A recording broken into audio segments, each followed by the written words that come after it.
اور جو اپنے پروردگار کی خوشنودی حاصل کرنے کے لیے مصائب پر صبر کرتے ہیں اور نماز پڑھتے ہیں، اور جو مال ہم نے ان کو دیا ہے اس میں سے پوشیدہ اور ظاہر خرچ کرتے ہیں اور نیکی سے برائی کو دور کرتے ہیں، یہی لوگ ہیں جن کے لیے عاقبت کا گھر ہے، یعنی ہمیشہ رہنے کے باغات جن میں وہ داخل ہوں گے، اور ان کے باپ دادوں اور بیویوں اور اولاد میں سے جو نیکوکار ہوں گے وہ بھی بہشت میں جائیں گے، اور فرشتے بہشت کے ہر ایک دروازے سے ان کے پاس آئیں گے اور کہیں گے تم پر سلام ہو، یہ تمہاری ثابت قدمی کا بدلہ ہے، اور عاقبت کا گھر خوب گھر ہے۔ اور جو لوگ اللہ سے پختہ عہد کر کے اس کو توڑ ڈالتے اور جن رشتوں کے جوڑے رکھنے کا اللہ نے حکم دیا ہے ان کو قطع کر دیتے اور ملک میں فساد کرتے ہیں، ایسوں پر لعنت ہے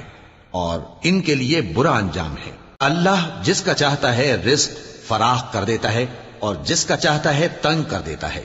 اور کافر لوگ دنیا کی زندگی پر خوش ہو رہے ہیں، اور دنیا کی زندگی آخرت کے مقابلے میں بہت تھوڑا سامان ہے۔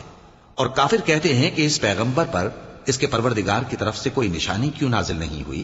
کہہ دو کہ اللہ جسے چاہتا ہے گمراہ کرتا ہے، اور جو اس کی طرف رجوع ہوتا ہے اس کو اپنی طرف کا رستہ دکھاتا ہے، یعنی ان کو جو ایمان لاتے اور جن کے دل اللہ کی یاد سے آرام پاتے ہیں ان کو۔ اور سن رکھو کہ اللہ کی یاد سے ہی دل آرام پاتے ہیں۔